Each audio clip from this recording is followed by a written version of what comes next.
कैसे बनता है स्त्री की कुंडली में विधवा योग और इसके उपाय। हेलो दोस्तों, नमस्कार, स्वागत है आपका आपके चैनल स्टोरी विथ मंजय में। एक बार फिर से चलिए शुरू करते हैं। ज्योतिष शास्त्र के अनुसार जातक की कुंडली में कई तरह के योग बनते हैं। कुछ शुभ योग जातक को शुभ परिणाम देते हैं, कुछ अशुभ योग जातक को अशुभ परिणाम देते हैं। आपको बता दें कि यह योग जातक की कुंडली में एक अहम भूमिका निभाते हैं, क्योंकि इन योगों के कारण जातक के जीवन में कई तरह के बदलाव होते हैं। बता दें कि ज्योतिष शास्त्र में कई तरह के योग होते हैं, जैसे भद्र योग, अतिगंड योग, वैधृति योग, इंद्र योग, सिद्धि योग। उन्हीं में से एक ऐसा भी होता है जो अगर किसी स्त्री की कुंडली में बन जाए तो वह उस स्त्री के जीवन के लिए श्राप की तरह होता है। आपको बता दें कि यह योग वैधव्य योग होता है। वैधव्य योग का अर्थ होता है विधवा या विदुर होना। यह योग जिस भी महिला की कुंडली में बनता है वह महिला विधवा हो जाती है, इसलिए यह योग काफी घातक और अशुभ योग माना जाता है। यह योग भी ग्रह दशाओं के कारण बनता है, जिसमें ग्रह अपनी अहम भूमिका निभाते हैं। वैधव्य योग के कारण स्त्री का जीवन काफी कष्टदायक हो जाता है। उसे अपने जीवन में कई तरह की परेशानियों का सामना करना पड़ता है। बिना पति के समाज एक स्त्री को बुरी नजर से देखता है, साथ ही वह अपने बच्चों का भी पालन भी करती है, जिसमें उसे काफी परेशानी का सामना करना पड़ता है। चलिए जानते हैं कि वैधव्य योग स्त्री की कुंडली में कैसे बनता है और इसके उपाय क्या है। वैधव्य योग, आपको बता दें कि वैधव्य योग का अर्थ होता है विधवा होना, और यह योग किसी स्त्री की कुंडली में बनता है तो उसके पति की मृत्यु हो जाती है, जिसके बाद वह स्त्री विधवा हो जाती है। इसीलिए यह योग काफी घातक और अशुभ माना जाता है, क्योंकि जब भी किसी स्त्री की कुंडली में बनता है तो उसे स्त्री के लिए यह श्राप से कम नहीं होता है। साथ ही हिंदू परंपरा में किसी स्त्री का विधवा होने का अभिशाप से कम नहीं है। इसीलिए यह योग बेहद कष्टकारी होता है, क्योंकि महिलाओं को काफी कठिनाइयों का सामना करना पड़ता है। कैसे बनता है वैधव्य योग, आपको बता दें कि जब सप्तम भाव का स्वामी मंगल होने व शनि की तृतीय, सप्तम या दशम दृष्टि पड़ने के कारण वैधव्य योग बनता है। साथ ही सप्तमेश का संबंध शनि मंगल से बनता हो, वह सप्तमेश निर्बल हो तो वैधव्य योग बनता है।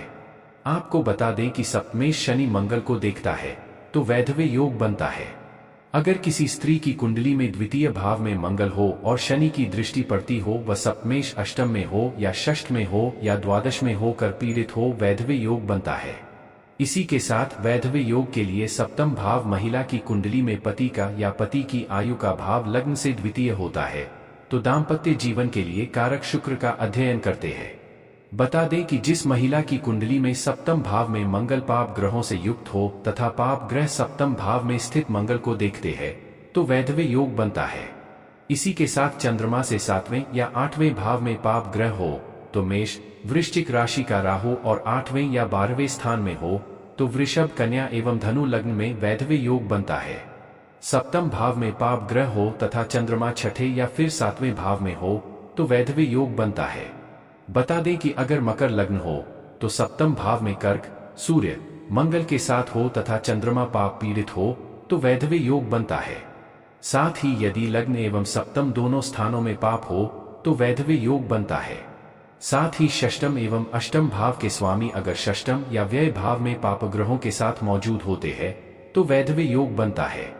द्विभार्या योग या बहु विवाह क्या होता है, आपको बता दें कि इस योग का अर्थ होता है कि किसी स्त्री के पति की मृत्यु हो जाने के बाद उसका दूसरा विवाह करवाना दुर्भाग्य योग्य या बहु विवाह योग कहा जाता है, जो स्त्री के साथ ससुराल पक्ष के द्वारा किया जाता है।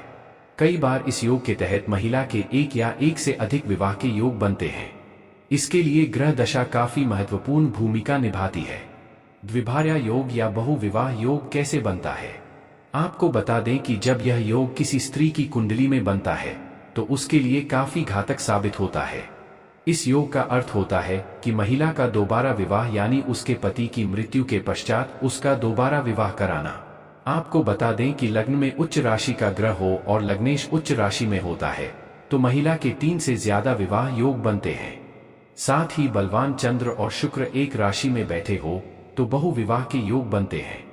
आपको बता दें कि बलवान शुक्र सप्तम भाव में पर दृष्टि बना रहा हो तो अनेक विवाह के योग होते हैं। साथ ही सप्तम भाव पाप ग्रह से युक्त होकर लग्नेश, धरेश और अष्टमेश तीनों सप्तम भाव में होते हैं तो बहुविवाह योग बनते हैं। इसी के साथ सप्तमेश शनि पाप ग्रह के साथ बैठा हो तो विवाह के योग होते हैं। उपाय, आपको बता दें कि अगर किसी महिला की कुंडली में विधवा होने का योग बनता है तो 5 साल तक मंगला गौरी का पूजन करें। इसी के साथ महिला को विवाह पूर्व कुंभ विवाह करना चाहिए। अगर किसी महिला को विवाह होने के बाद वैधव्य का पता चलता है तो उसे मंगल और शनि से जुड़े उपाय करने चाहिए। साथ ही जिस पाप ग्रह के कार्य वैधव्य योग उत्पन्न हो रहा है उस पाप ग्रह की शांति करवानी चाहिए। विवाह उपरांत वैधव्य योग के अशुभ प्रभावों को कम करने के लिए भगवान शिव जी की नियमित रूप से पूजा करनी चाहिए। साथ ही घर के मुख्य दरवाजे पर आम के पत्तों का वंदनवार लगाना चाहिए।